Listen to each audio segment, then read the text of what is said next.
이 본문을 가지고 이전에 한번 말씀을 나눈 적이 있지만 오늘은 좀 다른 각도에서 살펴보려고 합니다. 우리 개인이든 또 사회든 그 삶과 공동체를 유지케 하는 어떤 보이지 않는 기둥이 중요합니다. 우리 사회는 이른바 자유라든지 평등, 정의, 성공 이런 핵심 가치들이 있는데 이런 핵심 가치들의 의미가 올바르게 이해가 되고 또 그 바른 이해를 사회 구성원들이 공유하고 이렇게 될 때 개인도 사회도 건강하게 될 수 있을 것입니다. 근데 만약 자유가 무엇인지 또 정의가 무엇인지 바로 알지 못하고 방종을 자유로 생각하고 또 불의를 정의로 생각하고 이기적 삶을 성공으로 생각하고 또 자기 애를 사랑으로 생각하고 이렇게 되면 어떻게 될까요? 마치 기둥이 무너지는 집과 같이 사회가 되어버릴 것입니다. 근데 지금 우리가 사는 이 사회는 어떨까? 자유의 의미가 바로 이해되고 있을까? 또 정의의 의미는 어떨까? 또 우리가 많이 사용하는 성공이라고 하는 의미는 또한 어떠할까? 알다시피 최근 집값의 아주 급격한 상승 때문에 이것이 미치는 파장이 연일 뉴스에 보도가 되고 있습니다. 집을 이미 가진 사람들은 그나마 다행이지만은 그렇지 않은 사람들은 아주 심한 좌절감과 박탈감을 느낀다고 계속 보도가 되고 있습니다. 그 이유는 그 몇 년간 상승한 액수가 보통 사람이 여러 해를 또 모아서 또 저축하면 될 정도가 아니고 평생을 모아도 되지 않는 정도가 되다 보니까 가진 사람들은 힘들게 일할 필요가 없다 이렇게 생각하고 또 가지지 못한 사람들은 힘들게 일해봐야 소용없다 이렇게 좌절하고 이런 상황이 되고 있습니다. 그래서 이런 자조 섞인 말이 이렇게 떠돈다고 그래요. 한국에서의 성공은 이 하나로 결정된다. 강남에 아파트가 있느냐 없느냐로 결정된다. 예전에는 미덕을 추구하고 가치를 추구하고 이렇게 살았지만 우리가 사는 이 시대는 성공을 추구하고 있습니다. 그러니까 모든 사람들이 성공을 간절히 추구하고 있는데 옛날에는 선비의 덕을 또 학문을 수양을 추구했지만 모두가 성공을 추구하는 만인 성공 추구 시대가 됐어요. 그런데 바로 그 성공이 뭡니까? 무엇을 성공으로 생각하고 그것을 위해서 열심히 추구하고 있는 것입니까? 그런데 이렇게 추구하는 성공의 의미가 잘못되면 어떻게 될까요? 성공했다고 하는 사람도 사실상 성공하지 못한 것이고 또 성공하지 못했다고 괴로워하는 사람은 더 깊은 절망을 느끼고 그래서 성공의 의미가 바르지 못하면 아무도 성공하지 못하는 세상이 되는 것입니다. 우리가 오늘 이제 역대기 본문 중에 한 부분을 읽었습니다만은 이 책은 바벨론으로 포로가 돼 잡혀갔던 유다 백성들을 위해서 기록된 역사서입니다. 당시 바벨론을 포함한 여러 나라들이 무엇을 한 나라의 성공으로 생각했을까요? 힘을 길러서 주위 나라를 정복해서 제국을 이루는 것이 한 나라의 성공을 이룬다 이렇게 생각을 했습니다. 바로 그런 성공의 의미 때문에 수많은 전쟁이 끊이지 않았고 엄청나게 많은 사람이 죽어갔습니다. 그런데 지금도 이런 의미의 성공을 계속 붙들고 있는 나라들이 여전히 있습니다. 그 결과 주위에 비교적 약한 나라들이 참 손해를 보기도 하는데 그 한 예가 사드 보복이 하나가 되겠습니다. 이런 의미의 성공을 성공이다 이렇게 붙들고 있는 한 나라 간의 갈등은 영원히 계속될 것이고 또 결국 어떤 나라도 정말 성공한 나라는 되지 못할 것입니다. 그 나라의 의미, 나라에 대한 성공의 의미가 이렇게 이해되고 있을 즈음에 하나님께서 한 민족을 부르셨어요. 애굽에서 노예로 있었던 한 민족을 불러서 가나안이란 땅으로 인도해서는 너희가 그곳에서 새로운 나라를 세우라. 그 나라는 이름하여 제사장 나라를 세우라 그러셨어요. 이 제사장 나라는 문자적으로 말하면 제사장이 다스리는 나라인데 그 의미는 왕의 권력이 통치하는 나라가 아니고 제사장이 가르치는 그 말씀의 진리와 자비가 다스리는 나라를 세우라 이렇게 하신 것입니다. 다시 말해서 자유, 정의, 평등, 사랑, 행복과 같은 이런 사회를 유지하는 핵심 가치가 말씀의 진리 안에서 올바르게 이해되고 그 의미를 사회 구성원들이 붙잡는 그런 나라를 세우라는 것입니다. 바로 이렇게 가치의 기둥이 단단하게 세워질 때 주시는 약속이 그러면 그곳이 젖과 꿀이 흐르는 땅이 된다. 이렇게 약속을 하신 거죠. 그런데 이제 이스라엘과 유다가 결국 그 지점에까지는 이르지 못하고 아시리아에게 또 바벨론에게 망하고 맙니다. 왜 망했나? 그 일반사 관점에서 보면 군사력, 경제력 때문에 등등 설명할 수 있겠지만 우리 성경의 역사서 열왕기 상하, 역대기 상하를 보면 그 나라가 망했던 이유는 성경이 가르치는 정의와 자유와 같은 의미를 붙든 게 아니고 이방 나라가 신봉했던 자유와 정의와 이런 의미를 그대로 받아들이고 그 땅에 심었기 때문이라는 것입니다. 즉 바알 종교를 받아들이면서 그 종교의 문을 통해서 많은 왜곡된 정의와 사랑과 성공의 의미 같은 것이 들어와서 그 땅을 지배하게 됐다는 것입니다. 그래서 결국 하나님이 원하셨던 그 제사장 나라의 모습은 서서히 사라지게 됐고 마침내 나라가 망하게 됐습니다. 설령 이 나라가 망하지 않았다 할지라도 또 경제적으로 군사적으로 비교적 규모를 유지했다 할지라도 하나님이 찾으시는 바로 그 제사장 나라는 더 이상 존속되지 못했을 것입니다. 우리나라도 그렇고 뭐 미국도 그렇고 다들 참 세상이 많이 달라졌다. 또 예전같이 사는 것이 그렇지 않다. 뭐 이런 이야기를 많이 합니다. 왜 그렇게 됐을까? 뭐 이런 외적인 조건도 많겠지만 뭐 지금 앞서 말씀드린 자유라든지 사랑이라든지 성공, 행복과 같은 핵심 가치가 너무 많이 왜곡되어 있다 보니까 잘못된 자유를 추구하며 사니 아무도 자유롭지 못하고 잘못된 성공을 추구하다 보니까 누구도 진정으로 성공한 자가 되지 못한 그런 세상이 되어버렸다는 것입니다. 이제 이렇게 해서 드디어 유다와 이스라엘이 망하고 이제 이스라엘 유다 백성이 바벨론에게 포로가 돼서 잡혀갑니다. 그리고는 그 후손들이 70년 만에 페르시아라는 제국이 다시 발흥하면서 본토로 돌아오게 됐는데 그들이 고향으로 돌아오게 된 이유가 있어요.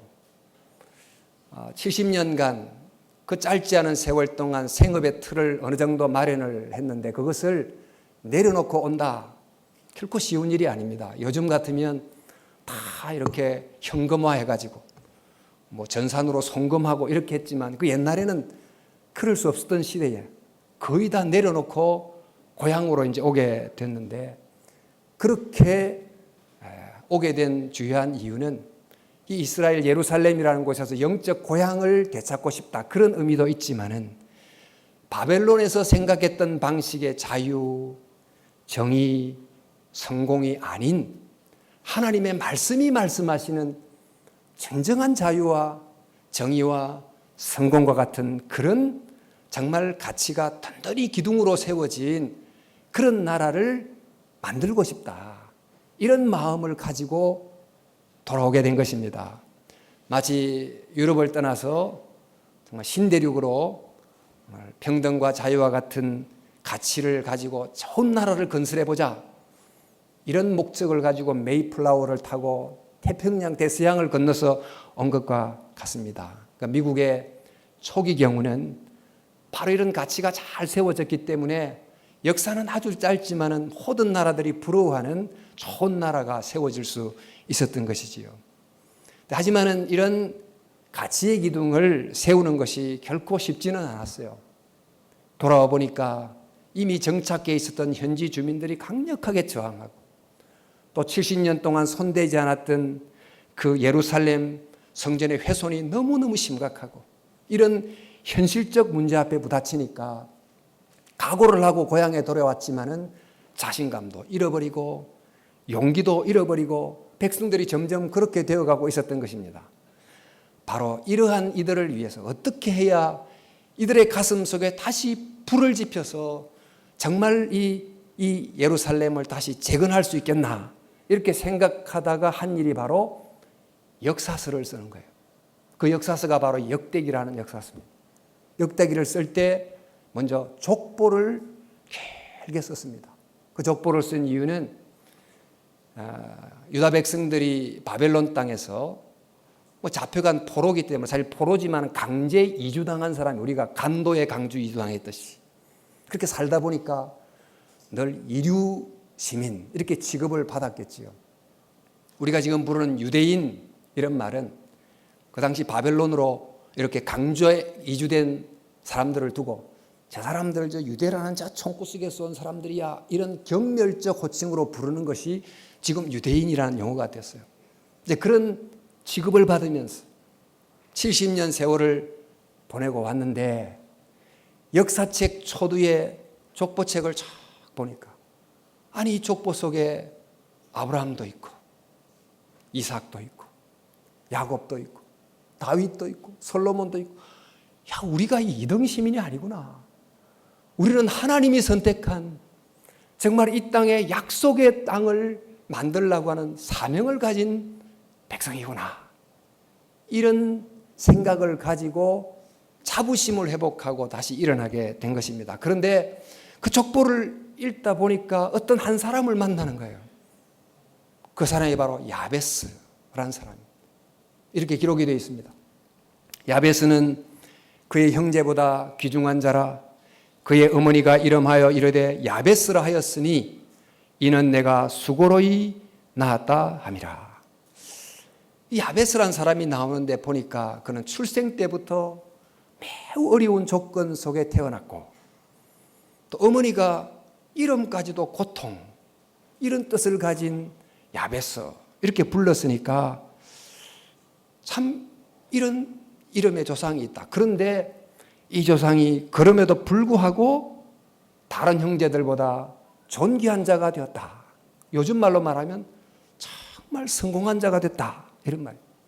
그냥 출세했더라 그런 게 아니고 존경을 담는 정말 성공한 인생이 됐더라, 이런 이제 평가를 받는 한 사람의 기록이 등장하는 것입니다.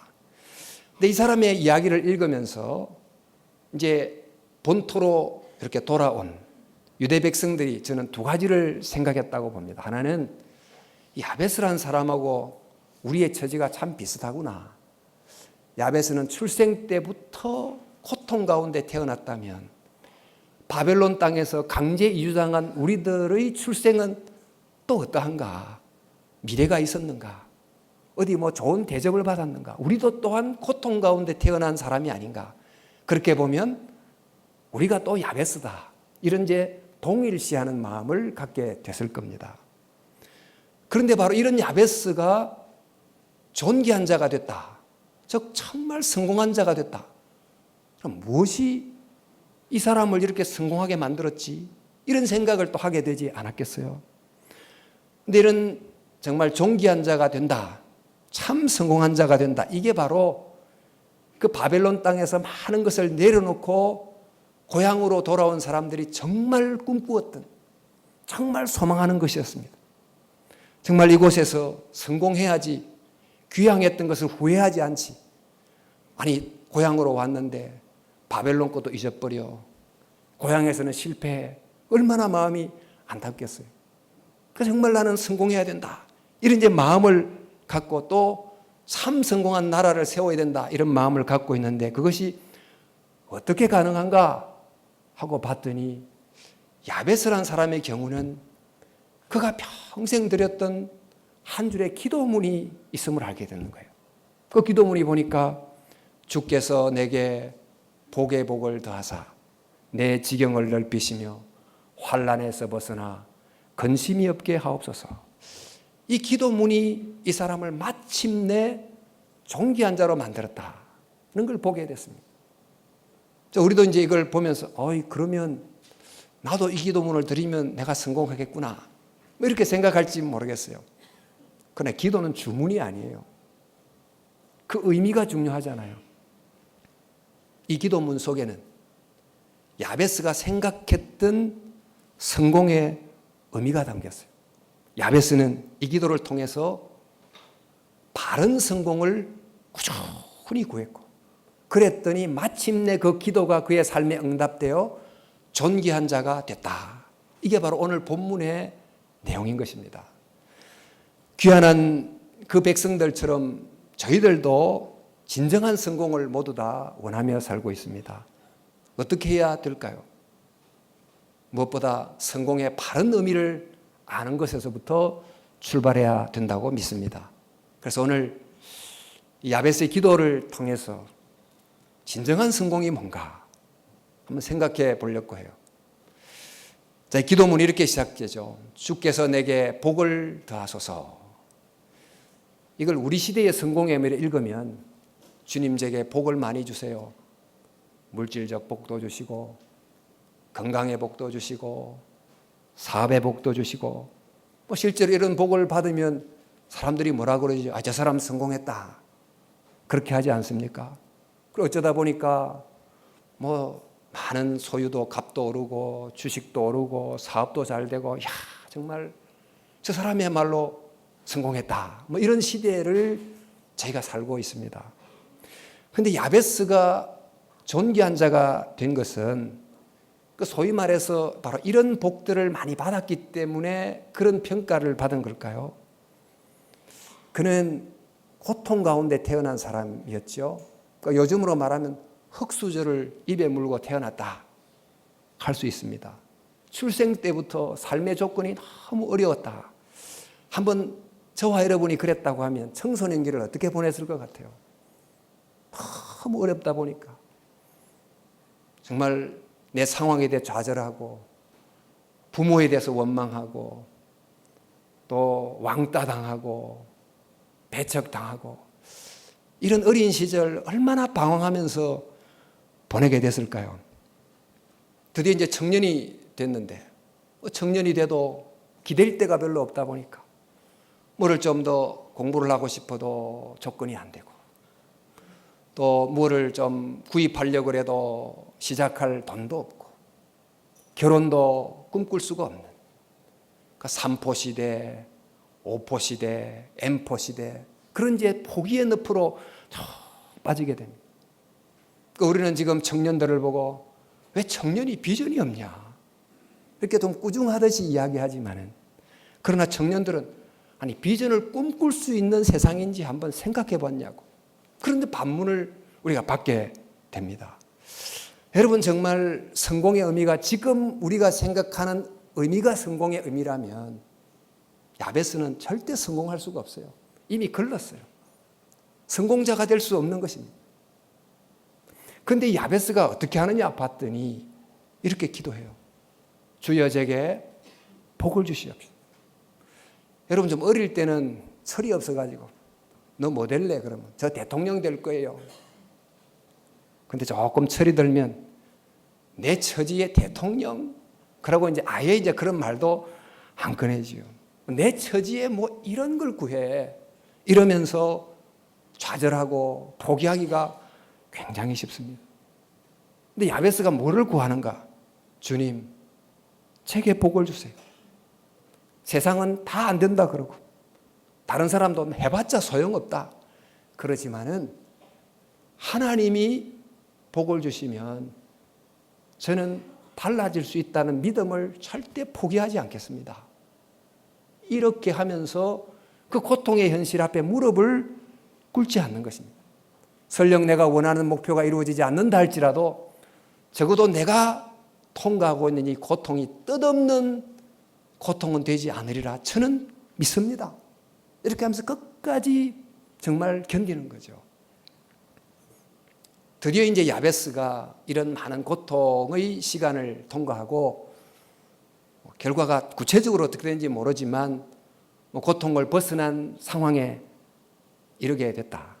그러니 비로소 이제 야베스는 성공했다. 이렇게 이제 말할지 모르겠습니다. 그러나 그 과정에 야베스가 보여줬던 바로 그런 불굴의 영혼, 정말 강력한 믿음, 이것과 성공은 깊은 관계가 없는 것일까? 제가 이지선 교수의 간증이 생각납니다. 저희 와서도 간증을 하셨지만 지금은 여러 어려운 화상 이후의 치료의 과정을 통과한 다음에 이제 대학에서 가르치게 됐으나 그러나 이제 대학 교수가 됐으니까 아마 성공했지 이런 게 아니고 그 고통 속에서 굴하지 않았던 믿음의 영혼이야말로 정말 외적으로 얻었던 어떤 성취보다 더 높이 사야 되는 진정한 성공이 아닐까. 저희 교회도 어려운 형편의 분들이 있는데 한 자매가 저를 만나면 아버지는 아주 가난한 농촌 교회 목사님. 그래서 사실 너무 가진 바가 없다 보니까 좀 더 공부를 하려고 해도 조건이 안 돼. 그리고 그나마 힘들게 번 것의 상당 부분은 다 월세로 다 나가버려. 이래도 살아갈 수 있나 싶은데 만나면 목사님, 저 잘 살고 있어요. 저 돈을 좀 모으면 우리 아버지 해외여행 시켜줄 거예요. 왜 세상에는 이렇게 좌절하지 않는 영혼이 진정한 성공의 의미가 되지 못할까? 이런저런 방식으로 얻게 된 물질적 부보다도 어쩌면 이런 영혼이 훨씬 더 고귀한 게 아닐까? 이런 영혼을 유지하는 것이 외적인 부를 얻는 것보다 훨씬 더 힘들지 않을까요? 근데 진정한 성공이 뭡니까? 하나님은 어떤 사람을 마지막에 참 성공했다고 말씀하실까? 이 홀로코스트에서 살아남았던 자주 언급이 되는 그 빅터 프랭클이라는 사람, 로고 테라피를 창시했던 분인데 이분이 이런 말을 했습니다. 성공이란 우리가 이루는 큰 성취가 아니라 오히려 존엄과 위엄을 가지고 삶의 어려운 도전들에 맞서는 것이다. 이런 말을 했습니다. 예수님께서 제자들에게 말씀하시기를 진실로 너희에게 이르노니 너희가 만일 믿음이 겨자씨만큼만 있으면 이 산을 명하여 저리로 옮기라 하여도 옮길 것이요 또 너희가 못할 것이 없으리라. 지금 야베스는 높은 산 앞에 지금 있습니다. 야베스가 산을 넘는다? 아니 산을 옮긴다? 생각할 수 없는 일이지요. 이 작은 겨자씨와 어마어마하게 큰 산 크기로 비교하면 이미 게임은 끝났어요. 그걸 비교한다는 자체가 우스운 일이 되는 것입니다. 그런데 예수님은 겨자씨만한 믿음을 가지고 있으면 저 산을 향하여 옮겨라 이렇게 말할 수 있다는 것입니다. 어떻게 그렇게 할 수 있습니까? 크기로 말하면 겨자씨와 산은 비교가 안 되지만 관점을 달리하면 작은 겨자씨가 산보다 더 강한 게 있어요. 겨자씨에는 생명이 있어요. 씨가 뿌리를 내리고 또 씨를 퍼뜨리고 숲을 만들고 스스로 자라갈 수 있지만 산은 스스로 자기를 키우지 못하는 것입니다. 즉 생명이라고 하는 다른 관점에서 보니까 작은 겨자씨가 큰 산보다 강할 수 있구나 이렇게 보이는 거죠. 그래서 지금 이 야베스가 하나님의 관점에서 보니까 상황은 달라질 수 있다 이렇게 생각하고 그 거대한 고통이란 자기의 삶의 산 앞에서 자기는 겨자씨만한 존재지만 믿음을 가지고 주께서 내게 복을 주시면 상황은 달라질 수 있을 줄 믿습니다. 이렇게 그가 고백한 것입니다.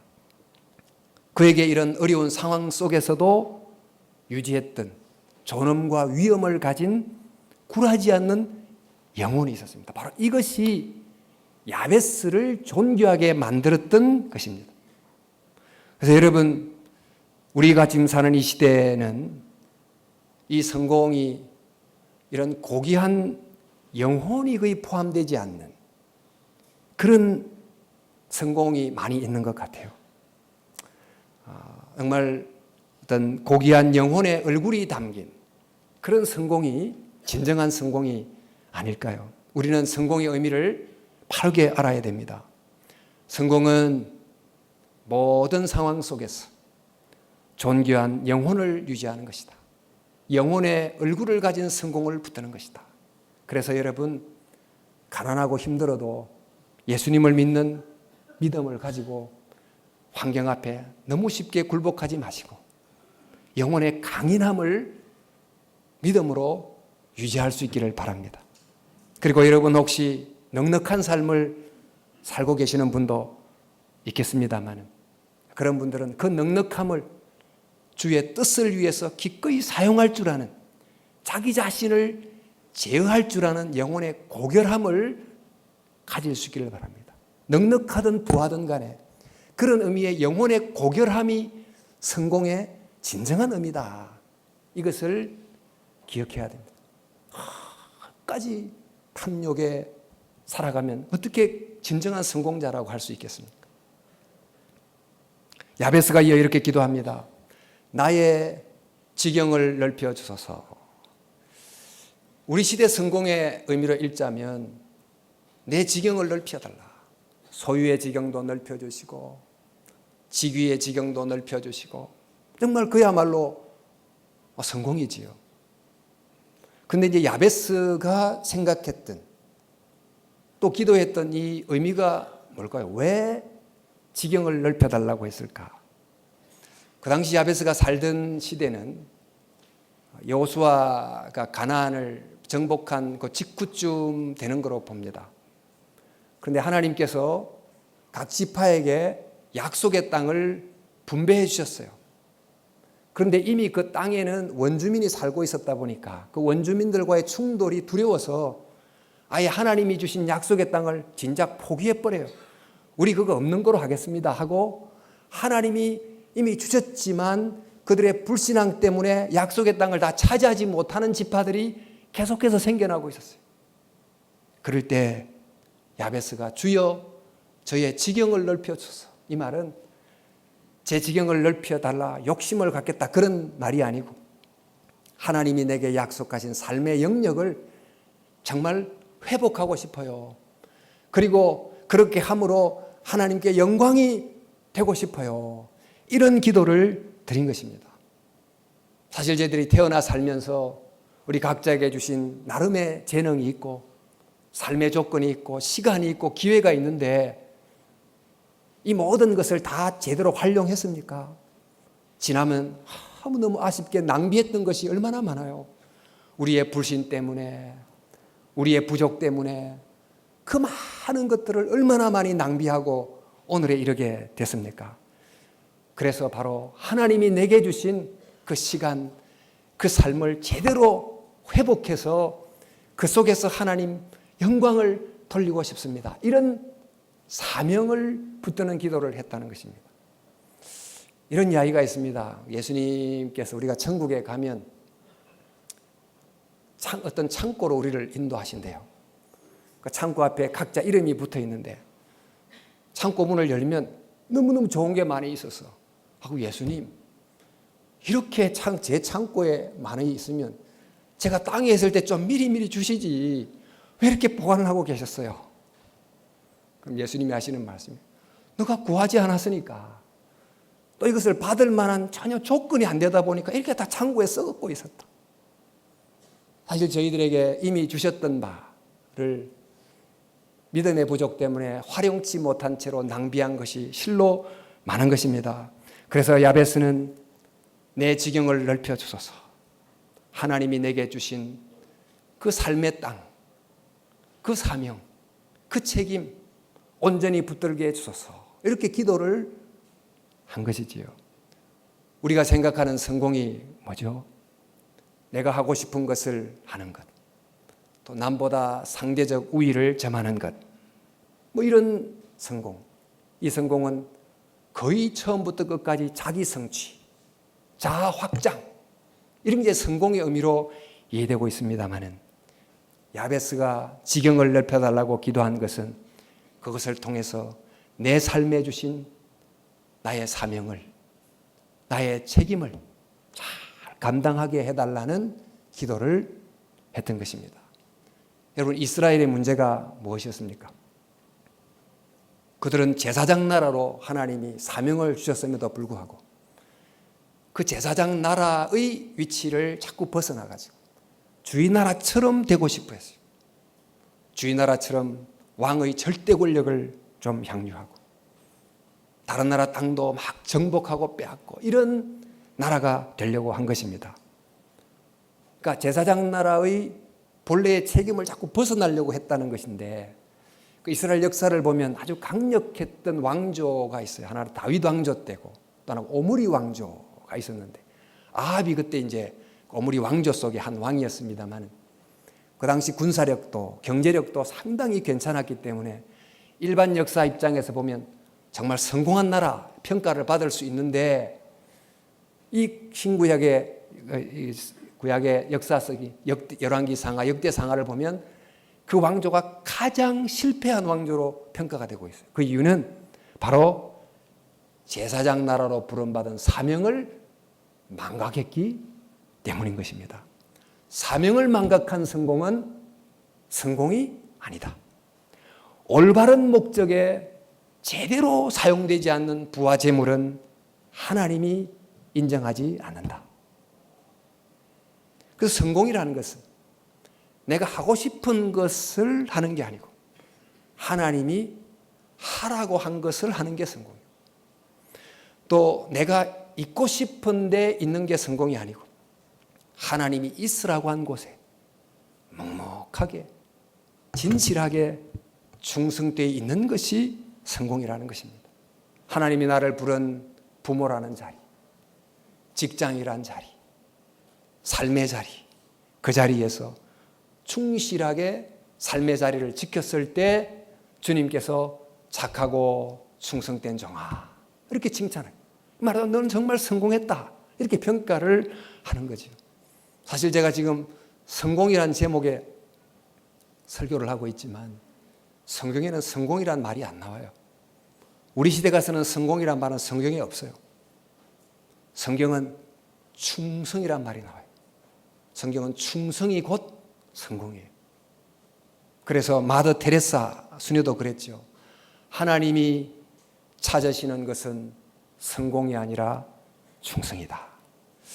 예수님께서 십자가상에서 다 이루었다 이렇게 하시고 운명하셨는데, 이 다 이루었다 이 말씀은 그렇다면 성공했다 내 인생은 그런 평가를 내린 거죠. 근데 예수님이 어떻게 해서 다 이루었다 이렇게 말할 수 있었을까요? 하고 싶은 걸 다 해서? 하나님이 하라고 하신 것을 순종함으로 감당했기 때문에 다 이루었다, 정말 성공했다 이렇게 말했던 것입니다. 성공이 뭡니까? 하나님이 내게 맡긴 사명을 알고 그것을 잘 감당하는 것이 성공인 줄 믿습니다. 저와 여러분들이 정말 어떤 형편에 있든지 그곳에서 책임과 사명을 잘 감당하는 진정한 성공자가 될 수 있기를 축원합니다. 마지막으로 이렇게 기도합니다. 주의 손으로 나를 도우사 나로 환난에서 벗어나 근심이 없게 하옵소서. 정말 이 세상의 성공의 의미를 읽으면 환난도 없고 근심도 없고 질병도 없고 걱정도 없고 세상에 이야말로 성공한 삶이 아닐 수 없습니다. 그런데 오늘 이 본문의 정확한 해석은 이렇게 됩니다. 우리 영어 성경 KJV 또 RSV 같은 데를 보면 Keep me from evil. 그러니까 악으로부터 나를 보호해 주소서. 이게 이제 기도문이 되는 것입니다. 왜 야베스가 세 번째 기도로 나를 악에서 벗어나게 하소서 이렇게 기도를 했을까? 그 이유는 악은 반드시 누군가에게 고통을 주기 때문에 당사자이건 타자이건 간에. 근데 야베스가 그 어렵고 힘들었던 고통의 환경을 벗어나서 이제 정말 고통이 없는 편안한 자리에 이르게 됐는데 그 자리에서 그가 만약 악을 행한다면 그러면 자기는 고통을 별로 받지 않을지 모르지만 그 자리에서 행했던 그 사람의 악 때문에 그 누군가가 고통을 받게 되는 것입니다. 그래서 그는 이전에는 고통을 당했던 사람이지만 이후에는 고통을 주는 사람이 되는 것입니다. 고통을 당한다 하는 것은 참 슬픈 일이지요. 그러나 고통을 준다는 것은 나쁜 일이에요. 슬픈 일도 피해야 되나 나쁜 일은 더욱더 피해야 되는 것입니다. 높은 직위에 있을 때, 또 영향력이 클 때 조심하지 않으면 악을 행하기 쉬운데 바로 그 자리에서 행하는 악은 자기가 볼 때는 사소할 수 있지만 그 악 때문에 매우 많은 사람이 고통을 받게 되는 것입니다. 특혜, 특권, 특권적 정보 등등을 이렇게 사용함으로 많은 다수에게 고통과 피해를 주는 일이 많이 일어나는데 자기가 생각할 때는 이런 특권을 정말 누릴 수 있으니까 나야 성공자다 이렇게 볼 수 있겠지만 남에게 고통을 안겨다 주는 그 사람이야말로 실패자인 거예요. 하나님 앞에서 큰 심판을 받게 된 최후의 실패자가 된다는 것입니다. 바벨론 제국이 자기의 성공을 위해서 이웃 나라에게 많은 고통을 주었고 또 나라의 성공이 약속을 고통을 줌으로 이루어지는 것처럼 이 세상의 정치와 경제와 사회 각 영역에서 이런 방식의 성공을 추구하는 이들이 얼마나 많습니까? 그러니까 하나님께서는 이스라엘 백성을 너는 복이 되는 나라가 되라 이렇게 부르셨어요. 그러니까 너는 한 나라의 성공을 다른 나라에게 고통을 주면서라도 제국을 이루는 그걸 성공이라고 생각하지 말고 다른 나라를 복되게 하는 것이야말로 정말 성공이라고 생각하라 이렇게 말씀을 하신 것입니다. 에머슨이라는 사람이 이런 말을 했다고 합니다. 자신이 태어나기 전보다 세상을 조금이라도 더 살기 좋은 곳으로 만들어 놓고 떠나는 것. 자신이 한때 이곳에 살았으므로 단 한 사람의 인생이라도 행복해지는 것. 그것이 진짜 성공이다. 성공의 의미가 뭡니까? 세 번째로 남에게 고통을 주지 않는 것. 적극적으로 말하면 남에게 복이 되는 삶을 사는 것입니다.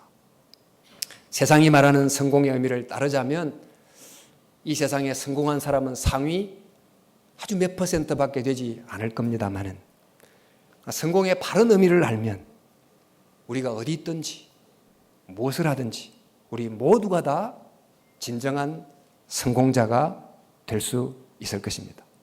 비록 야베스와 같은 상황에 있다 할지라도 성공의 의미를 바로 알고 그것을 기도로 삼아서 주여 이런 존귀한 자가 되게 해주소서 기도하면 마침내 그런 참된 성공을 하나님께서 저와 여러분에게 선물로 주실 줄로 믿습니다.